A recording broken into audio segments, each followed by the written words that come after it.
Hello, welcome back to another episode of Trojan Talks. This is your host, Troy Sutton. This is the third episode, and we already have a guest on. So we have Reece Hallard today. Do you want to introduce yourself really quickly? Yeah, well, Troy, firstly, thank you for having me on. I'm looking forward to delving into some good stuff. So yeah, my name's Reece Hallard, also a coach, just like Troy. And I'm going to try and keep my elevator pitch short because I can always waffle on. But long story short, was always a skinny kid growing up, had spaghetti noodle arms hanging out my t-shirts, and I wanted to be a pro footballer. But I'd go on trial at clubs. They say you're good, you got great IQ, but you get bullied off the ball and you're not strong enough. So that's where my gym journey started 9 years ago now. Wow, and that's actually similar to me. Like we by the way previously just filmed the podcast, which is more so about like my story. So I'll also leave a link to that in the description so people can watch that. It's kind of a similar backstory to me, except you're better at football. Yeah, well, we haven't tested it out yet. Maybe next time I come out to Dubai, we'll test it out, play a game of two Maybe. touch. Maybe, but yeah, I think that's like a similar story to me. It's like I didn't necessarily be told like you're too like you get bullied off the ball, you're too skinny for football, but I kind of felt that myself. Do you know when you can like feel it in yourself where you're just like you're fucking weak, Yeah. and there's nothing worse when like you know that you're just not how you want to be, and that's why a lot of people get started. But tell me about your whole football journey. Like, when did that start, and like when did it kind of end? Oh, dude. I mean, it's still going now. I still play. Mm, It's an all right standard, but I play for fun. I'm sure it's the same with yourself. I know we had this conversation actually when I was in Dubai last week. It's like yeah. it's important to have something to escape, like a bit of downtime, a bit of hobbies, outside of business, and I suppose outside of fitness, still fitness, but it's Right. just my time away with the boys and just to joke in the changing room and just to have a good time. But it started from as young as I can remember. I had a ball at my feet when I was 2, 3, 4 years old. My dad got me into it originally. My little brother plays professional. The fucker. He's back, so bless him.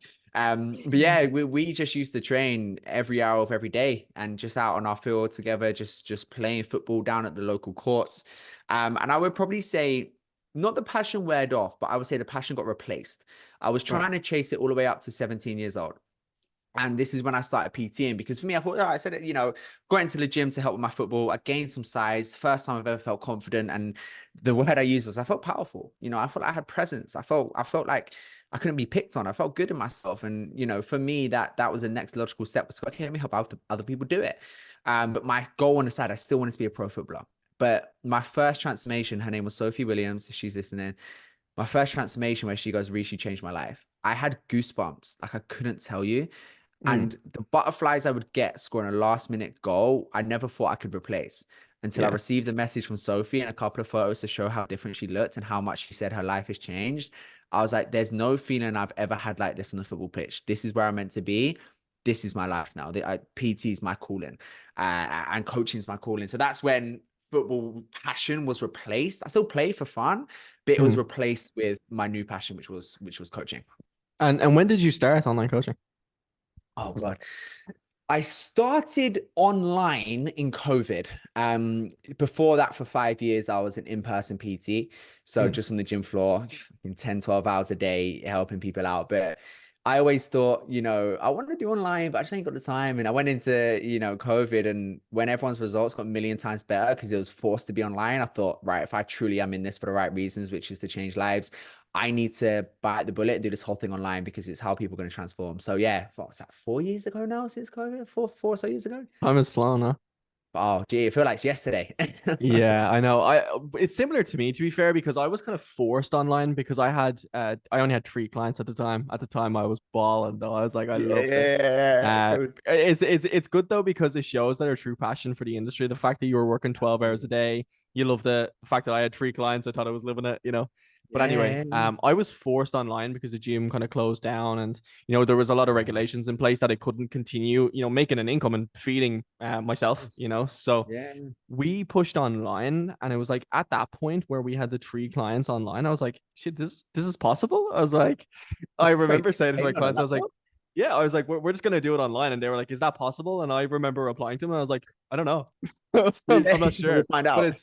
it's better than nothing, right? So we started, and then we were like, this is actually like a really big success. It was like, you're telling me that I can pay more closer attention to their nutrition. We can really dial in terms of their overall daily habits and what happens outside the gym the other 23 hours. And not to sound like a money greedy bastard, because I know it's going to sound like that. It's like after PT hours, we weren't paid. So therefore, the communication with the client wasn't really there, right? Because we were Mm. paid solely for the hour to like push them and motivate them. Once that was done, our Yeah, job was yeah. complete. So that's when I actually opened up my eyes. I was like, shit, a transformation isn't actually in the gym. It's more so what you do out of the gym. Would you agree? Oh, dude, without a shout, and we just spoke about this as well. And I still remember my PT days. I tried everything outside the gym to try and support them, but I just physically didn't have the systems in place to do it. Like I wanted to support more than nutrition, but I couldn't really see what they were doing. I didn't know what's put in place, or I wanted to Yeah. support more of their sleep, but I didn't really know how to put an evening time routine and track it because I was so busy. Like I was always on the gym floor. I ain't got time to do all that extra stuff. Yeah.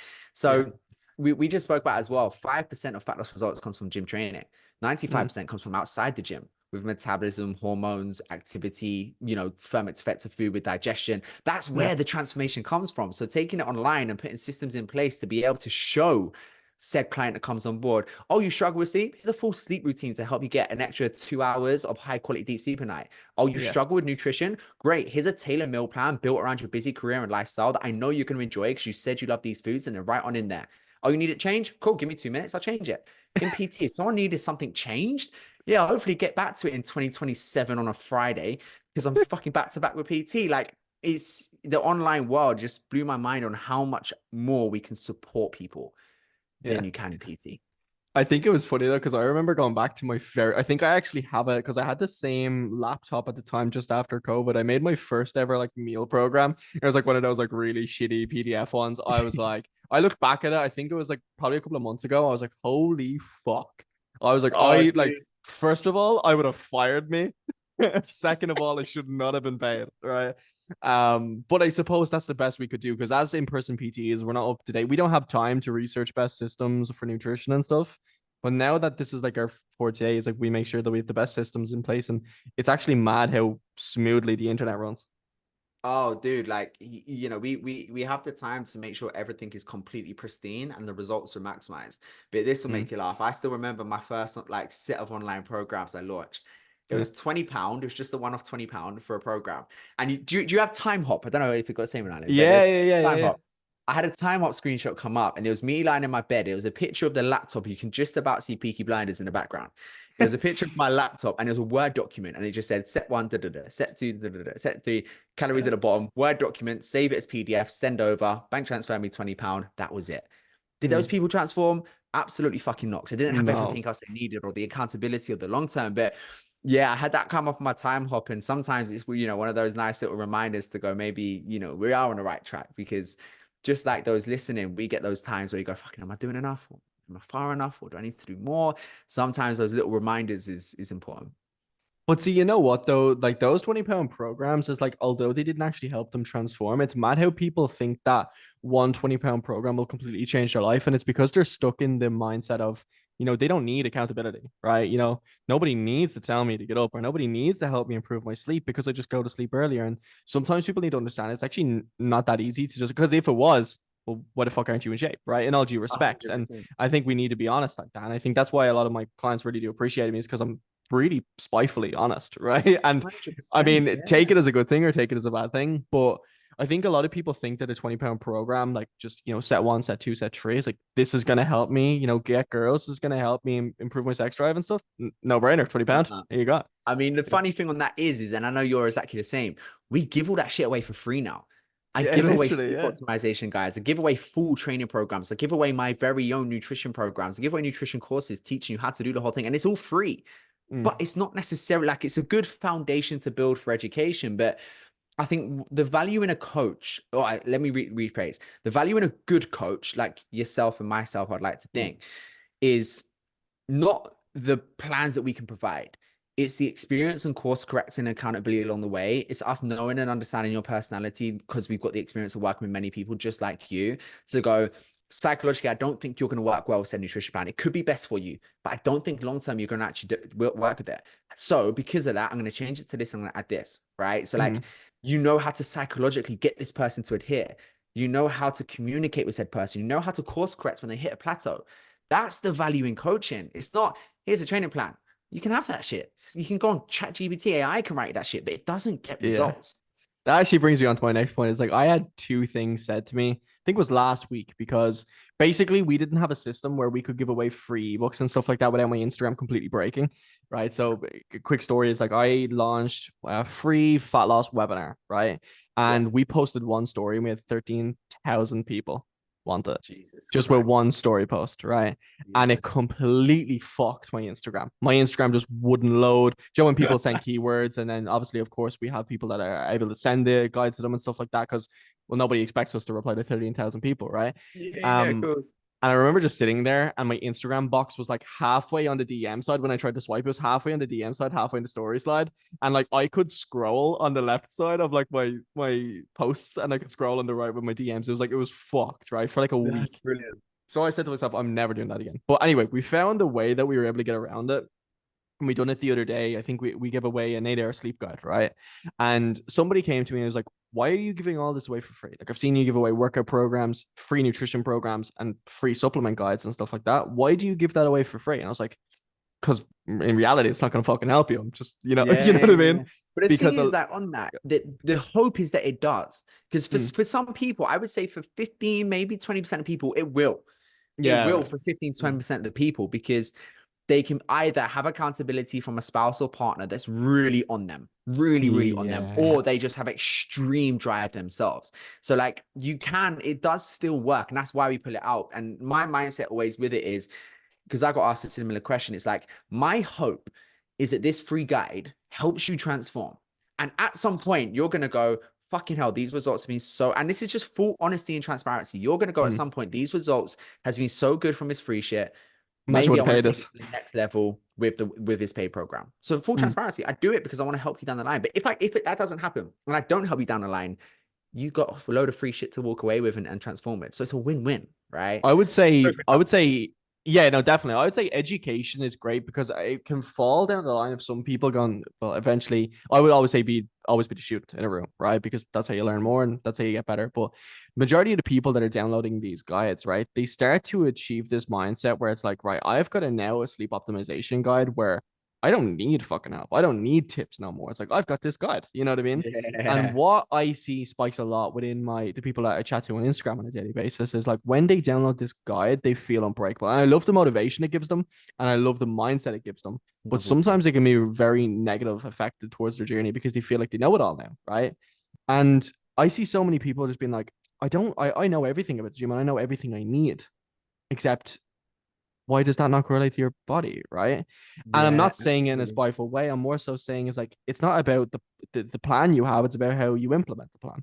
And I think Absolutely. that's why accountability comes like huge. And I think, I mean, I would love to relate people that don't need to pay for a coach and you have the spouse that's fucking on them because I know for a fact me and my partner would boredom me all day, right? So Yeah, yeah, yeah, absolutely. Yeah, mine yeah, too. Yeah. that's what I need a coach is like because I know for a fact I'm not getting accountability off anybody else, right? Yeah. Maybe the occasional time where I get a message off Reece being like hitting gym, that's different, right?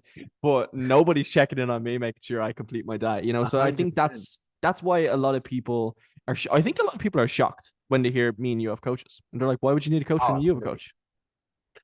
I've had a coach, or I've been a product of coaching and had coaching since I was 18. And Mm, I've always said publicly, I will never not have a coach.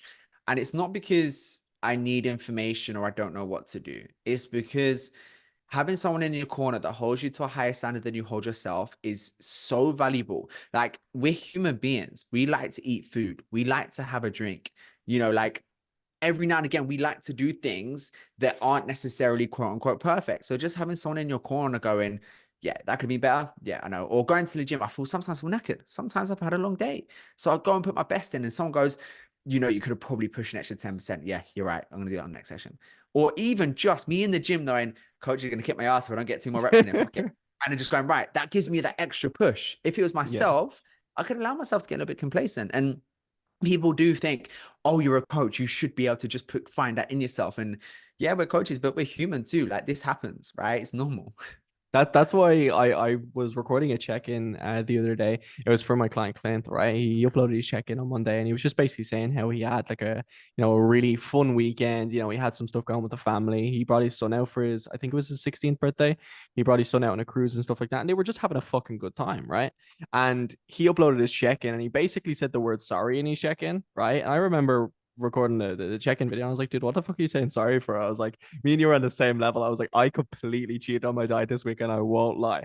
And Yeah. I think a lot of people are shocked with how imperfect we are, but I think that's what makes us good coaches in reality. And I think it's because we're open to being imperfect because you see a lot of coaches like, and I know I keep mentioning his name. I mentioned him on yours as well, like Eddie Abu and all those people, right? Mhm.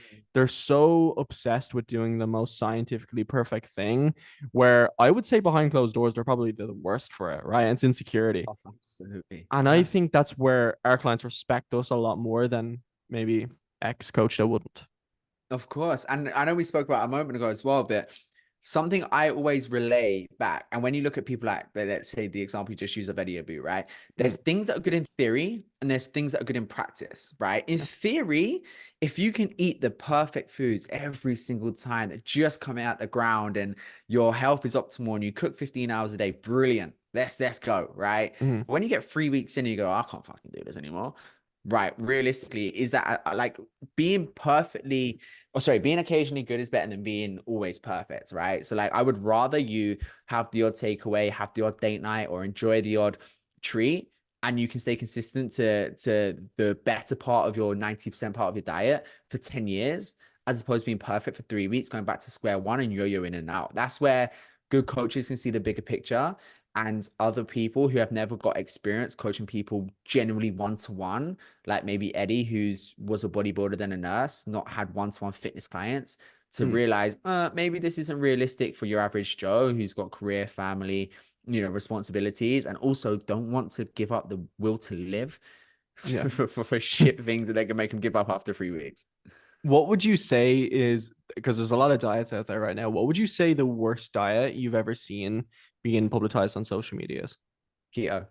Who the fuck Yeah. wants to cut out carbs? I love carbs. Keto, right off the bat. Don't need to think about it. I agree with that one to be fair because I would say the sole reason well like I think everybody has a bit of a have actually a quick question right you noodle arms to big arms right was there ever a point in your journey wherever you kind of like let yourself go and kind of gained a bit of body fat at all?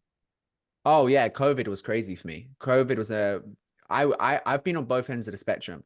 Mm, Prior to COVID, I was always way too skinny. I played loads of football. I was so freaking active, you wouldn't believe. So I never had a problem. My eating habits were so bad. I had a bad relationship with food, if I'm completely transparent.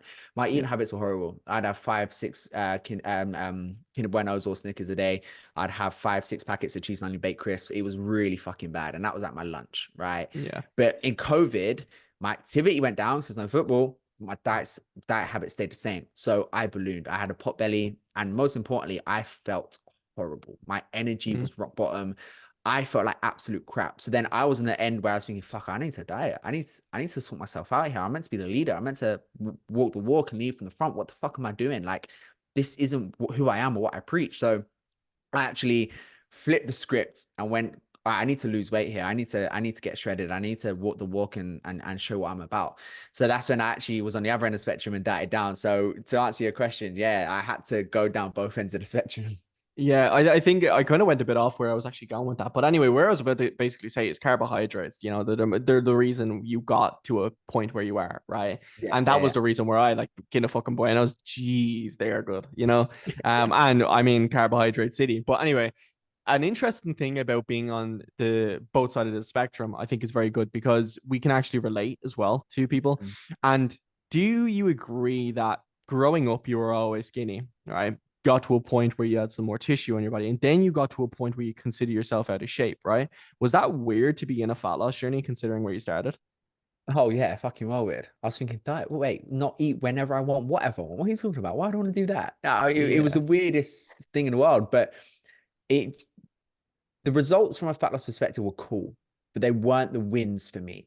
At the Mm, end of the diet, when I realized how resilient I can be, how disciplined I can be, how much more self-respect I had, sticking to my word, And also just kind of getting to the end and going, do you know what? I feel so much more structured. To diet, you need structure. Otherwise, you're Yeah. going to fucking run riot. So where I had much more structure and control, I felt so much more in control of myself and my day, which meant my business skyrocketed. My relationship with my partner went through the roof. We was arguing loads before. All of a sudden, I was happy and I was in control and I had self-responsibility and self-respect. So yeah, it was a weird journey dieting and the results were cool, but it's the knock-on effect it had to the rest of my life, which was really cool. How about yourself? I think I'm the same with that. Is like I got to a point where I got, and this is something that I've been open with before. I got so bad mentally, where I was working a job that I didn't necessarily enjoy because, of course, you start as a gym instructor and you fucking love it, right? Because you think Yeah. you're getting on the gym floor. Now I don't know if you can relate to me. You done a PT one, right? I done Yeah. one where I was a Yeah. gym instructor, right? So I was basically a toilet cleaner Yeah. in Yeah. Yeah. reality, right? And that's where I got to a point where I was working like 40 hours per week, just toilet cleaning, right? And I was like, I'm a fucking janitor. I'm like, Yeah. I'm not a Yeah. gym instructor, right? And it got to a point where I just stopped putting in as much because I'm somebody that will put 110% in if I know that there's a career path for me, or Mm. even in fitness, I'll give 110% because I can see the end goal.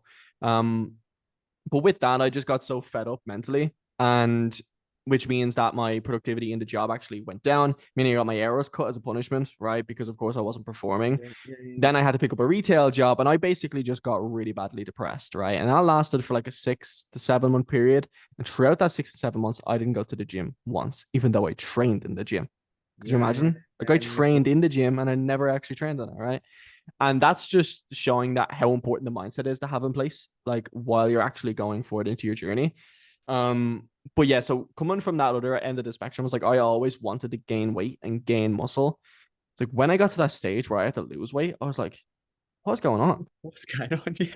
Yeah, I was like I was always a skinny kid and now I'm the fat kid. I was like, what is going Yeah. on? Yeah. Yeah, absolutely. But it was interesting because being in both sides of the spectrum allowed me to understand what people go through a bit more. And I think Yeah. I wouldn't change it for the world though, because that builds up character. And exactly the same thing you said is like people solely focus on abs or whether it be looking good on holiday, where 100%. I fucking really achieved something with my own mind. And I was like, shit, so you're telling me that whatever I put my mind to, I'm going to fucking conquer? Is that what you're telling me? Absolutely. Um, I can relate to that on a personal level as well, because I was exactly the same PT apprenticeship. Going to the gym, it's like glorified. Yeah, I'm a PT apprentice. Look at me. Walk around feeling the bollocks. Dog's But bollocks. Yeah. yeah, I was cleaning the toilets, taking legs, bums, and tums for £3.20 an hour. I remember getting my first promotion after a couple of months because the way I kind of saw it is the owners of the gym were fucking smart people. And I Mm, was a leech on every bit of information they gave me. So I thought I'm going to be the best toilet cleaner just because I want to leech on their information. If I gotcha. didn't think they were good, I would have dusted the whole thing off. But they Yeah. were smart. I mean, to get me motivated at £3.20 an hour, they got to be pretty smart. But Mm, so I was doing my job well, and then I got promotion to sales. So I sell gym memberships, and then nice. I got to the point where I was like, I got into this thing to be a PT, but I'm coming to the gym in a suit. Like I've got to Yeah. sell gym memberships. Like I'm wearing a suit to the gym. I got into this. I love fitness and transforming lives. So that's when I left the gym and went to a new one because I wanted to get back to my roots of training. But I can relate to that from a personal level. It was a very interesting one to say the least. Can you tell me what was your biggest struggle within your entire fitness journey, right? So obviously a lot of people struggle with being busy with their job. Well, we can relate Mhm. on our business as well. What would you say your biggest struggle was when trying to get into the shape that you are right now? Self-belief, without a shadow of a doubt. Yeah, I am. So when I was in my football journey, I had trials for professional football clubs so many times. I think I went on about 9 or 10 trials for pro clubs. Mm, And every single time I'd usually get a 6 week trial, 2 week extension, and they would always come to me and go, "You're good, not quite good enough." Then the next time, go on a trial. "You're good. You're that close. We'll give you a 2 week extension." End of the 2 week extension. "You're good. Not quite good enough." So my whole life was, "You're good. You ain't good enough though." And that's how my mind was framed to, "Yeah, Reece, you're good, but you're not good enough." And that's mm, when I got into fitness. It was the first time where I had full control. And it's like my success in this field isn't based on a scout's opinion or a manager's opinion. So the first time I built self-belief was when I could get in shape because I had full control. And yeah, so my biggest struggle at first was self-belief, but I know you know Gavin McKell as well. I had him on my podcast about a year and a half, 2 years ago. And He said the best way to build self-belief is through evidence. So if you have a bank of evidence proving that you can do something you didn't think you can do, you'll build self-belief. So then I started to look at it and go, right, I said to myself, I'm going to get rid of my spaghetti noodle arms. I've got rid of them. I now feel like a medium t-shirt, extra medium t-shirt. I can now, I can now go to the gym and feel confident. I can now do, okay, cool. I've got an evidence and I've got a locker room full of evidence that I can do what I put my mind to. So now I don't struggle as much with self-belief because I've proven I can do it now. So back then, my biggest struggle was self-belief for sure. What was yours? My biggest struggle, I wouldn't say was self-belief, because I grew up in a household where my mother and father would constantly tell me that I would achieve anything that I put my mind to, right? And I kind of saw that. Like, I think when I was younger, I was never the manager's first choice because I just quite frankly knew I was never the best at football, right? I think that was just honest, right? And I never had that goal. I did for, I think, like every child, male at least, does like have a football at one stage. Yeah. Um, but I kind of fell out of that after 15. So I never really struggled with self belief. And it's interesting to see that you struggled that from a young age up to where you are right now. For me, it was more so about knowing what to do and how to do it. So I was like, it was an education barrier, in my opinion, which is why, hiring coaches was number one of the most scariest thing I ever done, but number two, one of the most beneficial things. And that's why 5 years later, I've actually never, ever went back, and I never would, regardless how much education I gained, regardless if I was fucking, bodybuilder tomorrow, I still would Yes. never give it up. Absolutely. For anybody struggling with self-belief, they just feel like I see it a lot, right? A lot of people say, I really want to get abs, but that's not possible for me at my age, 35 years old. I'm like, what the fuck are you talking about? It's like, have your abs disappeared? Anyway, what Yeah. would you say is a piece of advice to, I know you said the whole bank of evidence and stuff, but is there anything you would add on additionally to that?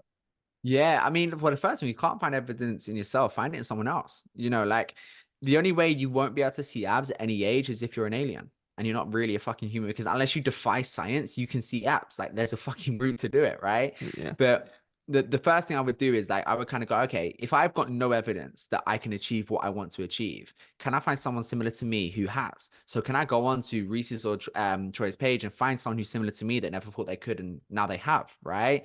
Yeah. And then the other thing, and the other thing's the harsh truth, is kind of coming, what's the other fucking alternative? So for me, it's like, I've got spaghetti noodle arms. I don't believe I can get big arms. What's the alternative? All right. Option A, I try and get big arms. Option B, I stay fucking skinny and do nothing about it. So the other one's a harsh truth. Like it's hard to get in shape. It's hard to get abs at 35. It's not easy. You need to optimize your metabolism, your hormones. You need to do extras than you might have done in your 20s. It's not easy, but it's also not easy staying fat. It's also not easy going to a social event and hiding in photos. It's also not easy trying on 15 t-shirts before you go out because you don't like the way you look in any of them. So which one is harder? Staying out of shape or just biting a bullet and going, I've got to give this thing a go. I don't know if I can do it or not, but I've got to try, because the alternative is I stay exactly where I am. So the other flip side to it is, what other option do you have? You either stay how you are or you give it your best fucking shot. That's sometimes a harsh reality I think people sometimes need to hear. That's what you said, is like, choose your heart, right? I think that's a great thing to say. It's like, choose your heart. Is your heart Absolutely. being out of shape, or is your heart at least trying to get in shape? Right. Absolutely. Yeah. um One thing that I preach a lot, and something that I'm sure my clientele will thank me for, or at least my followers or whoever the fuck will thank me for it, is Come on. balance, right? Yeah. Somebody please thank me. It's balance, right? It's understanding Mm. that some things that social media tell you you're not allowed to do, like, drinking alcohol, or, as you said, we're humans too, right? Would you agree that creating balance is more important, especially because you tell me who you deal with, right? You deal with professionals. I'm not sure what your main forte is, but do they deal with Yeah, balance as so well? we primarily work with primarily women, but we work with men and women over 30. Generally, they're quite career driven or they've got family responsibilities. We don't really work with many young lads, that are in uni trying to go Ibiza. So we're mainly men and women over 30, and we prioritize in body transformation. So getting awesome physiques. Yeah, it's similar to myself as well. Yeah, And yeah. that's not just because we hate on, teens or anything like that. It's because their why is a lot different, that doesn't really resonate with what we're trying to achieve. Like, I would say Yeah. my why within coaching is to help people achieve something they never thought they would before, which is, walking up a flight of stairs without being out of breath. Yeah. And I mean, I actually put this in my story yesterday. The reason I work with who I do, men and women over 30 is because I grew up watching my mum go through so many fad diets like Slimming World, Weight Watchers, and Mm, like desperately wanting it to change, but getting caught up in slick marketing. You know, Weight Watchers saying you can do this and go, oh, wow, amazing. Like I feel confident I'm going to do it. And then all of a sudden rebounded back to square one because it's just not sustainable route. So I thought, mm. when I first hand saw those closest to me fall into slick marketing techniques and not getting the real help they fucking truly need, I thought I've got to provide these people like my mom the right solution to transform. So now when I see her every day with a spring in her step, got a transformation, can keep it forever, You she knows coached her one? how. Yeah, I coach her person. She's still in our program. She's coached by my female head coach, Ellie, because Yeah. she listens to me, but she don't always listen to me. Like if I say, Mom, fucking hell, really? You gonna she go, yeah, it's only you. I can get away with it. So now I've put her Yeah. with my coach, Ellie. So she's got a bit more pressure because it's not me that's coaching her. So I coached my mom for, years. Um, and now she'll always be coached by us, just because it's your mom, right? So Yeah. she's now coach with Ellie. But that's why I started in over 30, because I always saw that's where they got caught up in slick marketing. Because I feel like young lads, they watch a lot of the right things, like me and you or other people that are giving good information. And I feel like Hmm. they have less emotion attached to it as well. So they can think a lot more logically. So they can look at something and go, logistically, does that work? But I think as soon as you get to over 30 and your why becomes stronger and you've got family and the reason you need to transform is really powerful and strong, it's like the emotion comes into it a lot. And when someone sells you a quick fix and a quick dream, it's like, this thing means so much to me. I just need to do that. So I think trying to give the message of you can do that. It's not going to work. Here's a better solution for you is really passionate for me because of that. I think one thing that a lot of people need to understand is like a lot of people would be they wouldn't admit to it, but I think men buy with hesitation and females buy with emotion. Hmm. So when it comes to a female being offered like a quick fix to their program or to start to their routine, whether it be achieve, toned abs for summer, Yeah, yeah. like a female when they're sold like a goal is it that's why like females always say, men ain't shit. It's because they're sold on the relationship, right? Yeah, Men are yeah. good at lying, right? That's Of what we course, are. yeah. We're Well, it's yes. like men want status and women want stability. So Yeah. if men get in shape, they've got status. If women get in shape, they've got the stability of a man wanting them so they can be stable and they can feel safe. Yeah. So going back like right to our hunter-gatherer days, like right at the beginning, we are programmed in a certain way. Men want status, women want security. And it's always, I find, one of those two reasons are the deep cause as to why a lot of people transform. See, the majority of my clientele would be males. I know you mentioned yours would be females, and mine would be males. And one thing that I see with a lot of people that are coming to the calls, right, for the consultation calls and stuff like that, and they have a type of mindset where, as I said, men want status, right? And status in layman terms isn't asking another male for help, right? It's like it's Yeah, of not course. it's not asking another male, can you help me? I'm out of shape. It's like for us as a man, it's like even me when I heard my first coach, I was a young guy at the time, but I was like, I'm still a young guy, but anyway, um, like even asking another male for help, I felt like less of a man. But when Yeah, I've of been course. through my own journey and actually understood, it's like, well, we grew up with coaches because football, right? So we had a coach since the age of 100%. like 5, 6, right? And a lot of men are so scared of the idea of just getting, outsourced help. And I think Yeah. would you agree? I completely agree. But then again, I think it comes down to the question, what's the alternative? Like when I Mm, first raised my hand and asked for help from a coach, hardest thing I done to message someone to go, dude, I need some help. It's like, fuck, I almost like kind of crawled up and died inside. I should be able to fucking, I'm a man. I should get up and just get that shit done. But again, it's not reality. And my alternative was either I ask for help and I become the best version of me, or I don't ask for help and I stay stuck forever. Which one is harder? Like it always comes back to what is the alternative? Do you stay how you are or do you bite the fucking bullet? Like you just have to choose one, and it's not a fair choice. It's a choice yeah. you have to fucking make, and that's life, right? So sometimes, it just always reverts back to what's the alternative. I think that's amazing. I think we've covered a lot to be fair on this, and I hope a lot of people have took some value out of it. If somebody wants to find you on social media, even have a chat about you being their next transformation coach, where would they find you?